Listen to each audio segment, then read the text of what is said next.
Morning students, हमने पिछली class में catalysis, type of catalysis, enzyme catalysis, इन सब के बारे में हम डिस्कस कर चुके थे। आज हम पढ़ेंगे कोलाइड्स की। कोलाइड्स क्या होते हैं? कोलाइड्स का मतलब है कोलाइडल सॉल्यूशन। कोलाइडल सॉल्यूशन भी हम बोल सकते हैं। क्या बोल सकते हैं? Colloidal solution. क्या होता है colloidal solution? It is a heterogeneous mixture. It is a heterogeneous mixture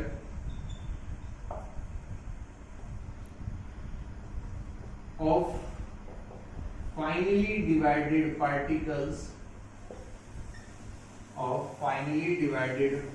particles of a substance which are dispersed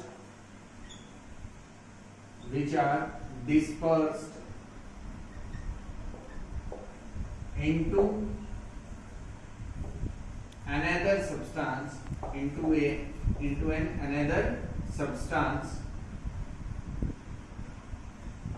called dispersion medium.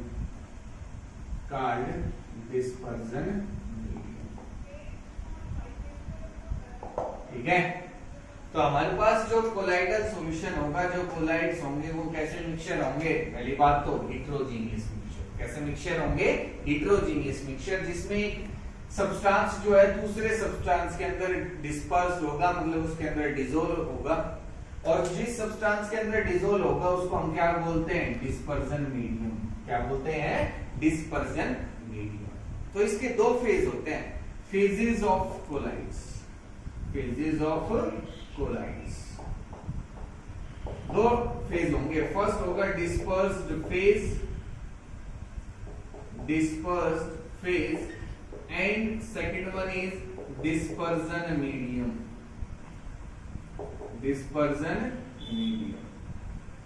ठीक है।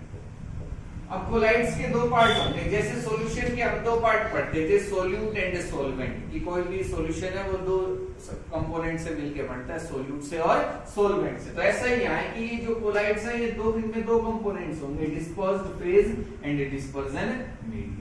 क्या है dispersed phase? The component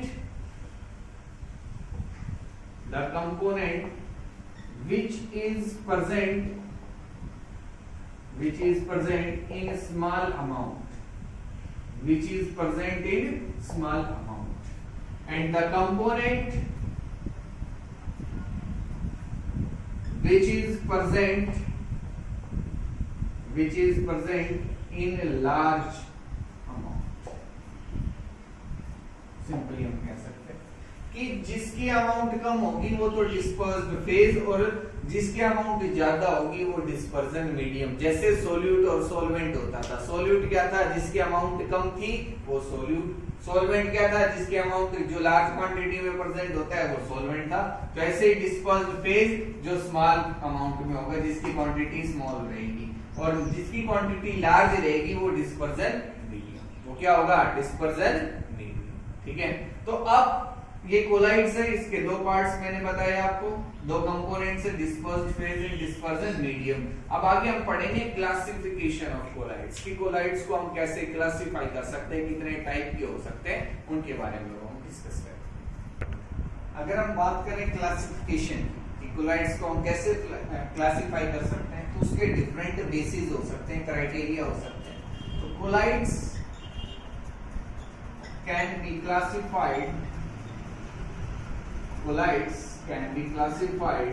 on the basis of first है आपके पास physical state of dispersed phase and dispersion medium। कि dispersed phase और dispersion medium की फिजिकल स्टेट क्या है। दूसरा है nature of the interaction nature of the interaction between dispersed phase and dispersion and dispersion medium, इनके बीच में फोर्स ऑफ अट्रैक्शन कैसी है, इंटरेक्शन कैसी है, उस बात पे भी हम जो क्लासिफाई कर सकते हैं कोलाइड्स को, किसको, कोलाइड्स को। नेक्स्ट अगर हम बात करें that is type of particles, type of particles of the dispersed phase, type of particles of the dispersed phase, कि dispersed phase के particles कैसे हैं, कितने टाइप के हो सकते हैं, उस बात पे भी क्लासिफिकेशन डिपेंड कर सकता है, या हम उसके बेसिस पे कोलाइड्स को क्लासिफाई कर सकते हैं। तो फर्स्ट हम पढ़ेंगे फिजिकल स्टेट के बेसिस पे कोलाइड्स को कैसे क्लासिफाई किया जाता है, उसके बारे में पढ़ेंगे। अगर हम फर्स्ट क्लासिफिकेशन की बात करें फिजिकल स्टेट के बेसिस पे कि डिस्पर्स्ड फेज और डिस्पर्जन मीडियम की हम फिजिकल स्टेट देखेंगे तो हमारे पास डिफरेंट टाइप्स के कोलाइड्स हो सकते हैं। जैसे डिस्पर्स्ड फेज अगर आपका सॉलिड है और डिस्पर्जन मीडियम भी क्या है, सॉलिड, तो उसको हम क्या बोलेंगे, टाइप ऑफ कोलाइड क्या हो जाएगा, वो सॉलिड सॉलिड, क्या हो जाएगा, सॉलिड सॉलिड। अगर आपके पास डिस्पर्स्ड फेज सॉलिड ही है बट अब डिस्पर्जन मीडियम क्या हो गया, लिक्विड, तो उसको क्या बोलेंगे हम, सोल, क्या बोलेंगे, सोल। अगर आपके पास डिस्पर्स्ड फेज सॉलिड है और डिस्पर्जन मीडियम क्या हो गया, गैस, डिस्पर्जन मीडियम का मतलब है सोलवेंट अब गैस है और सॉल्यूट सॉलिड है, तो इसका क्या बोलते हैं हम, एरोसोल, क्या बोलते हैं, एरोसोल। और इसके एग्जांपल स्मोक, डस्ट, जब डस्ट एयर में उड़ती है तो वो कैसा कोलाइड फॉर्म कर सकती है, एरोसोल, क्या बोलेंगे उसको, एरोसोल, जिसके अंदर डिस्पर्स्ड फेज क्या होगा, सॉलिड, और डिस्पर्जन मीडियम गैस। तो हमारे पास डिफरेंट टाइप्स के कोलाइड्स हो सकते हैं कि आपके पास डिस्पर्जन मीडियम लिक्विड है और डिस्पर्स्ड फेज लिक्विड है और डिस्पर्जन मीडियम क्या है, सॉलिड, तो इसको हम क्या बोलते हैं, जेल, चीज, बटर, जेलीज, इसके एग्जांपल। आपके पास डिस्पर्स्ड फेज लिक्विड है और डिस्पर्जन मीडियम भी लिक्विड है, तो इसको हम क्या बोलते हैं, इमल्शन, क्या बोलते हैं, इमल्शन।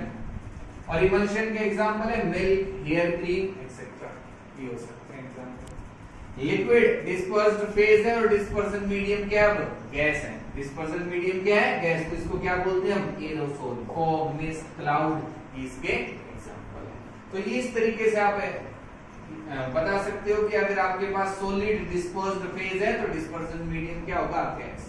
अब यहाँ से क्वेश्चन कैसा आता है, कई बार आपको ये एक एग्जांपल दे देगा, कहेगा स्मोक है, बताओ ये कौन से टाइप का कोलाइड है, डिस्पर्स्ड, ये सॉलिड सोल है, एरोसोल का एग्जांपल है, जेल का एग्जांपल है, किसका एग्जांपल है, कहेगा इसमें डिस्पर्स्ड फेज बताओ और डिस्पर्जन मीडियम बताओ। तो आपको ये एग्जांपल जरूर याद करने हैं, ये तो याद करना बहुत आसान है, कुछ भी नहीं है कि आपके पास डिस्पर्स्ड फेज सॉलिड भी हो सकती है, डिस्पर्स्ड फेज लिक्विड भी हो सकती है और डिस्पर्स्ड फेज गैस भी हो सकती है। इसी तरीके से जो डिस्पर्जन मीडियम है वो सॉलिड लिक्विड गैस हो सकता है, solid liquid gas, solid liquid, यहाँ गैस गैस का नहीं होता। तो आपके पास इसको हम बोलते हैं सॉलिड सोल, इसको sol, aerosol, gel, emulsion, aerosol, इसको भी सॉलिड सोल एंड फोम। अब आपको इनके एग्जांपल याद करने हैं, फ्रोथ, सोप लेदर जो झाग होते हैं, फ्रोथ भी इसी टाइप के बबल्स या जो लेदर क्रिएट होता है, झाग क्रिएट होता है, ये एक टेक्निक होती है जो मेटल्स को एक्सट्रैक्ट किया जाता है, तो फ्रोथ फ्लोटेशन की प्रोसेस होता है, उसमें फ्रोथ फॉर्म होती है, और भी बहुत सारे मेथड्स हैं, ठीक है। तो फ्रोथ भी ऐसा ही एक एग्जांपल है, जैसे जो झाग बनते हैं ना सोप के साथ जो लेदर क्रिएट होता है, वैसा ही फ्रोथ होता है, कुछ बबल्स होते हैं एयर के, उसमें बहुत सारे। तो ये सब उसके एग्जांपल हैं, ये आपको याद करना है कि इमल्शन के एग्जांपल क्या क्या हो सकते हैं, एरोसोल के एग्जांपल क्या हो सकते हैं, जेल के एग्जांपल क्या हो सकते हैं। तो ये हमारे फर्स्ट क्लासिफिकेशन था डिस्पर्स्ड फिजिकल स्टेट के बेसिस पे, डिस्पर्स्ड फेज और dispersion medium.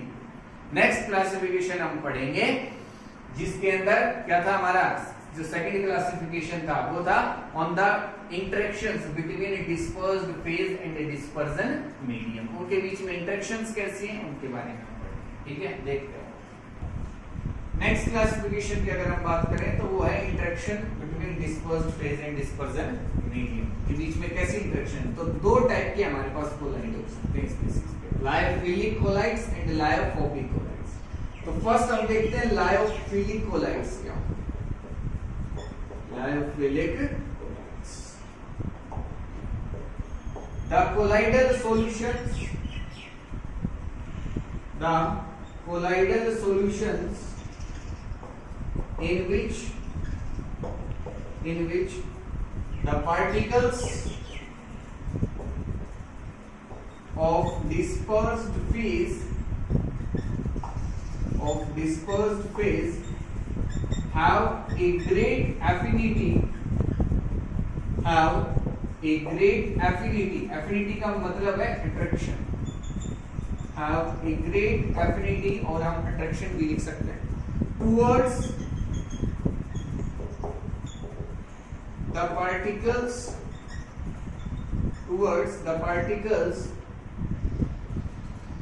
of dispersion medium, towards the particles of dispersion medium,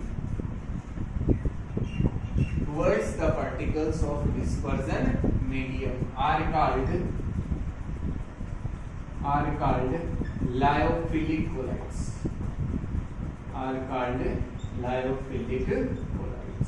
इनको हम क्या कहेंगे?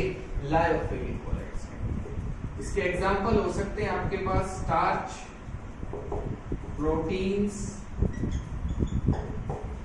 गम, एक्सेट्रा। इसके एग्जांपल हैं लायोफिलिक कोलाइड्स के। इसके अंदर इनमें जो डिस्पर्स्ड फेज और डिस्पर्जन मीडियम है, उनके पार्टिकल्स के बीच में हाई जो अट्रैक्शन होती है एक दूसरे की तरफ, ठीक है। डिस्पर्स्ड फेज और डिस्पर्जन मीडियम के बीच में हाई फोर्स ऑफ अट्रैक्शन होती है, इंटरेक्शन, ठीक है। तो ये लायोफिलिक कोलाइड्स। नेक्स्ट हम बढ़ते हैं लायोफोबिक कोलाइड्स। स्टार्ट। नेक्स्ट अगर हम बात करें लायोफोबिक कोलाइड्स की, the colloidal solution in which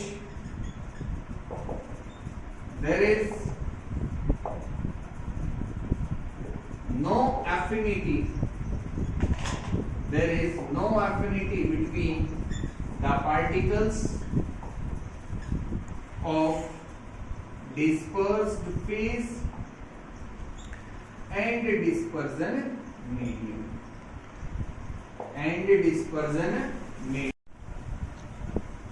are called lyophobia colloids. इनको हम क्या कहेंगे? Lyophobic colloids. For example solution of metals like silver and gold. Silver और गोल्ड के जो सॉल्यूशंस होंगे ये लायोफोबिक कोलाइड्स होंगे। कैसे होंगे? लायोफोबिक कोलाइड्स फॉर्म करेंगे, ठीक है।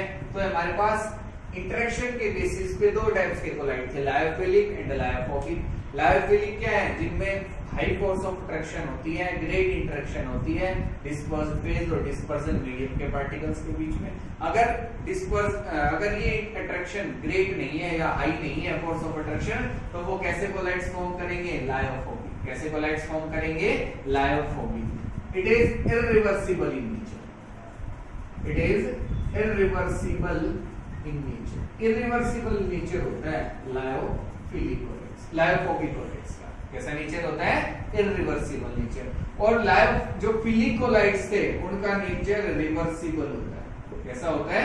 Reversible nature. लिख लेना उसमें कि जो lyophobic colloids are reversible in nature, whereas lyophobic colloids are irreversible in nature. Lyophilic कैसे होते हैं? रिवर्सिबल के, और ये ठीक है। तो ये आपके पास दो टाइप के कोलाइड्स थे, लायोफिलिक एंड लायोफोबिक। नेक्स्ट हम पढ़ेंगे थर्ड जो हमारा क्लासिफिकेशन है, that is the type of particles of the dispersed phase.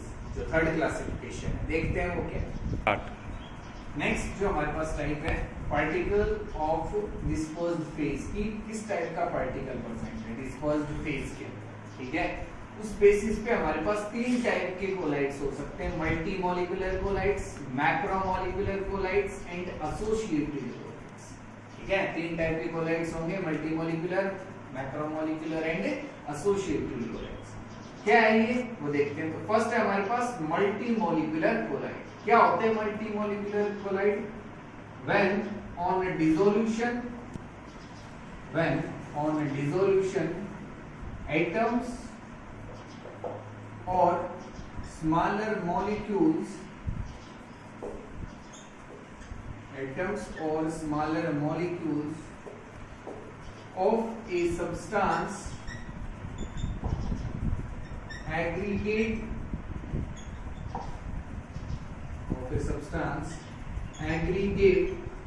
together to form a particle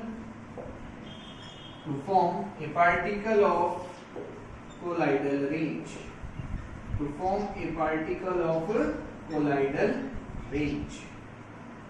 And these particles are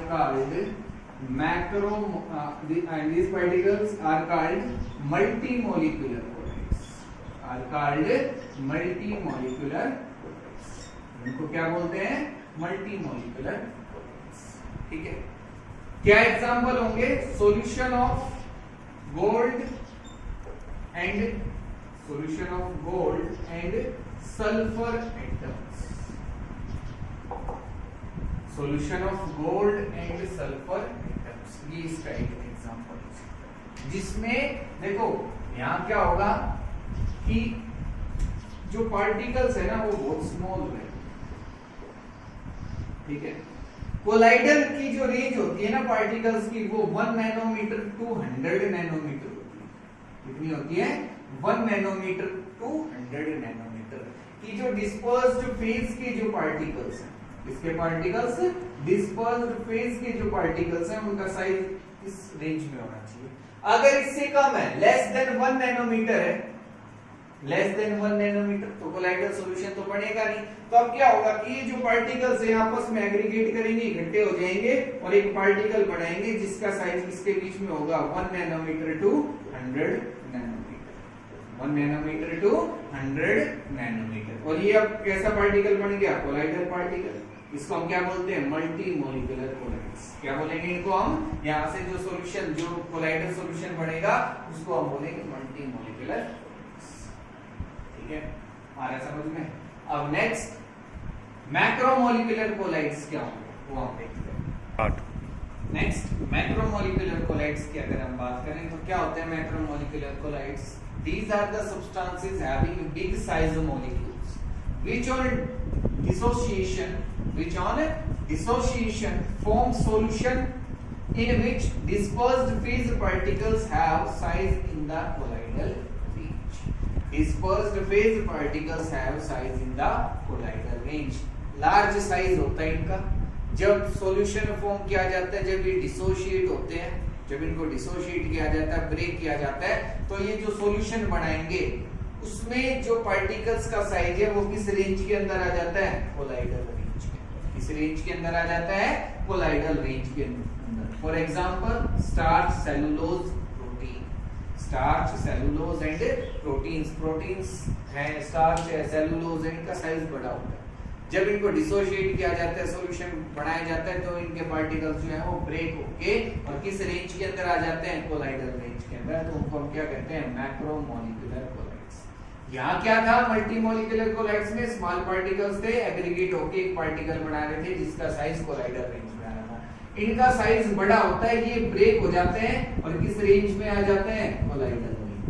किस रेंज में आ जाते हैं? कोलाइडल रेंज में। इनको हम क्या कहते हैं? Macromolecular colloids. Next associated colloids क्या है वो हम देखते हैं। नेक्स्ट अगर हम बात करें एसोसिएटेड कोलाइड्स की, तो क्या होते हैं? These are the substances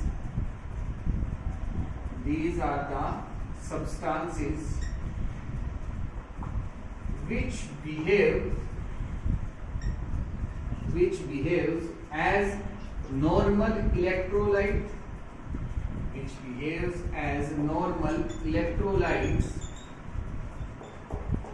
at low concentration,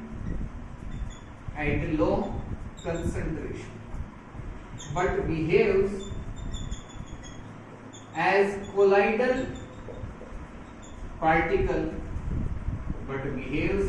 colloidal particle at higher concentration due to the formation due to the formation of aggregate particles, due to the formation of aggregate particles, due to the formation of aggregate particles. Low concentration पे तो electrolytes की तरह रहेंगे, ions की form में रहेंगे, एक normal solution form करेंगे। और जब इनकी कंसेंट्रेशन हम इंक्रीज कर देंगे तो ये कोलाइडल जो पार्टिकल्स होते हैं उनकी रेंज में आ जाएंगे, उनकी तरह बिहेव करेंगे, because they aggregate together, aggregate हो जाते हैं, आपस में इकट्ठे हो जाते हैं और कोलाइडल सॉल्यूशन है उसको। The particles aggregate together are called micelles। इनको हम क्या बोलते हैं? मिसेल्स बोलते हैं। क्या बोलते हैं? मिसेल्स बोलते हैं या एसोसिएटेड कोलाइड्स, और we can call them associated colloids, associated colloids हमको बोल सकते हैं। ठीक है, तो ये हमारे पास मिसेल्स फॉर्मेशन होता है। क्या होता है? मिसेल फॉर्मेशन होता है। अब ये जो मिसेल फॉर्मेशन है ना, ये किसी पर्टिकुलर, अब हमने कहा कि हम कंसंट्रेशन इंक्रीज करेंगे, तो जब कंसंट्रेशन इंक्रीज करेंगे, हाई कंसंट्रेशन होगी, तो colloidal particles associated micelles formation हो जाएगी। तो ये किस कंसंट्रेशन पे होगा, किस टेम्परेचर पे होगा, उसको अभी हम डिफाइन करते हैं कि the concentration above which the formation of micelle takes place is called critical micelle concentration, that is CMC। इसको हम क्या बोलते हैं? CMC। मतलब वो कंसंट्रेशन जिसके अबव मिसेल फॉर्मेशन हो जाएगा, उस कंसंट्रेशन को हम क्या कहेंगे? CMC, critical micelle formation. And the temperature above which the formation of micelle takes place is called Kraft temperature। और इसको हम क्या बोलेंगे? Craft temperature. जिस टेम्परेचर पे मिसेल फॉर्मेशन होता है और जिस कंसंट्रेशन पे एसोसिएटेड या मिसेल्स फॉर्मेशन होता है, उसको हम क्या कहते हैं? Critical micelle concentration. और इसको हम क्या कहते हैं? Krafft temperature. क्या कहते हैं? Krafft temperature. तो ये हमारे पास है एसोसिएटेड कोलाइड्स। ये क्या है हमारे पास? Associated colloids. ठीक है, हमने तीन टाइप के, देखो ये एग्जाम में कई बार आते हैं कि एसोसिएटेड कोलाइड्स बताओ, define associated colloids, macromolecular colloids, multimolecular colloids. कई बार एग्जाम में आए हुए क्वेश्चन, ये बिल्कुल आसान डेफिनेशन है, बट ये पूछे जाते हैं लायोफोबिक कोलाइड्स, लायोफिलिक कोलाइड्स। ये समझ लो कि ये जो क्लासिफिकेशन है कोलाइड्स का, इसमें से क्वेश्चन आएगा। तीन क्लासिफिकेशन हमने पढ़े थे फिजिकल स्टेट के बेसिस पे, डिस्पर्स्ड फेज और डिस्पर्जन मीडियम। सेकंड जो क्लासिफिकेशन थी वो थी interaction of dispersed phase and dispersion medium. And third है type of particles of dispersed phase. तो यहाँ से क्वेश्चन आते हैं, पक्का आते हैं। तो ये आपको अच्छे से करनी है कि एसोसिएटेड कोलाइड्स क्या है, मैक्रोमोलेक्युलर कोलाइड्स क्या है, मल्टीमोलेक्युलर कोलाइड्स क्या है, ये सब आपको पढ़ना है। अब आगे जो है वो हमें पढ़ना है इसके अंदर फॉर्मेशन ऑफ कोलाइड्स की। जो कोलाइडल सॉल्यूशन है ये हम कैसे फॉर्म कर सकते हैं, तो उसके हम कुछ मेथड्स पढ़ेंगे, वो भी इम्पोर्टेंट है, वो हम नेक्स्ट क्लास के अंदर करेंगे। आज इतना ही करना है आपको। कोई भी डाउट रहती है तो मेरे से पूछो। ठीक है, थैंक यू।